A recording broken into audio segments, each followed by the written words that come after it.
A era do capitalismo ela incentiva alguns valores, como o belo. Há uma ideia do que é belo, do que é cultural, que é uma ideia do que é muito cultural e histórica, e ela muda com o tempo. Depende da mentalidade, não é uma característica exclusiva da modernidade trabalhar com estereótipos, ter padrões de beleza. Muitas mulheres desejam entrar no padrão de beleza construído pela mídia, principalmente pelas revistas femininas. Essa vontade faz com que elas busquem alternativas para se adequar. O que a gente pode dizer é que as revistas elas têm um leitor imaginário, né? E para esse leitor elas vão dar modelos de comportamento. Certo? Agora, se esse leitor vai aderir, vai fazer uma adesão a esse contrato que a revista está propondo, eu acho que aí depende dessa pessoa que está lá na ponta. Ou ela precisa muito dessa segurança, então ela vai fazer tudo que a revista disser, ou ela vai ponderar e ver o que serve para ela e o que não serve. Ele é colocado de uma forma como se todo mundo pudesse pertencer a ele. Só não pertence se tu não quer.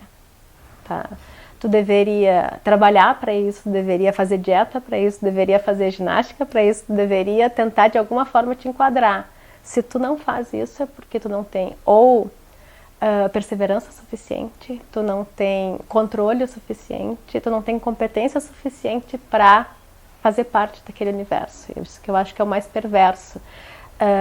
A não aceitação da diferença, porque quem é diferente é alguém que em princípio, não conseguiu pertencer àquele padrão porque não quer, tá? Porque é isso que as revistas vendem. Te vendem uma ideia de que isso é possível para qualquer mulher, independente do biotipo, independente da idade, independente da condição financeira.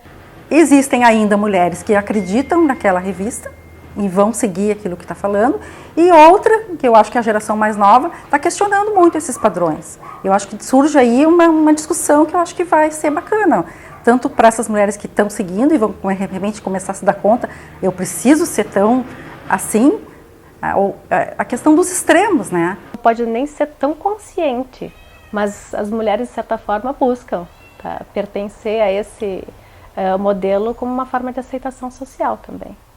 Porque o que eu percebi nessa pesquisa era exatamente isso, elas se viam muito mais donas de si, quando elas conseguiam administrar o próprio corpo a fim de que fossem mais magras ou mais bonitas, e isso as valorizava de alguma forma.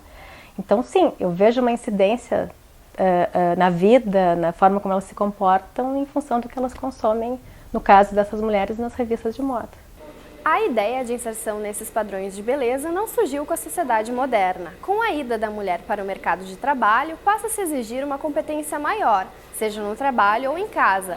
Além disso, ela precisa cuidar muito bem do seu corpo. Para tal, ela usa a revista como um guia. Elas procuram uma questão pedagógica, aprender sobre como ficar mais bonita, como emagrecer, que exercícios fazer, tem toda uma questão de buscar aprendizado nas revistas. Agora, não tem uma resposta específica do que elas buscam, tá? Mas se tu fizer uma análise das capas, o que elas oferecem são respostas rápidas a questões que são importantes para as mulheres, que são 3 coisas. A questão do corpo, seja do sexo ou seja da beleza, alguma coisa voltada à carreira, e algumas vão falar sobre celebridade, sobre esse mundo, esse universo estrelar de ser linda e famosa e ser reconhecida e ganhar muito dinheiro por isso. E hoje a gente vê uma pluralidade de estilos, né? As pessoas, elas, dependendo do lugar onde elas vão ou as referências que elas encontram, vão misturando aquilo, elas vão criativamente fazendo misturas. E a revista, para atingir determinado público, ela precisa ser um guia. Né? Então, ela precisa qualificar, categorizar, digamos assim, os estilos. E não podem aparecer assim tão múltiplos na revista, senão as pessoas não se encontram. Então, por isso que tem essas definições de estilo para que as pessoas se encontrem na revista. Não necessariamente isso vai ser trazido da realidade para a revista, mas ao contrário, da realidade as pessoas tentando encontrar um guia na revista. A veiculação desses padrões de beleza não são exclusividades das revistas. Os blogs também são conhecidos por reproduzir esses padrões. Nessa plataforma, há uma interação maior entre a leitora e a blogueira, o que se torna uma preocupação para as revistas.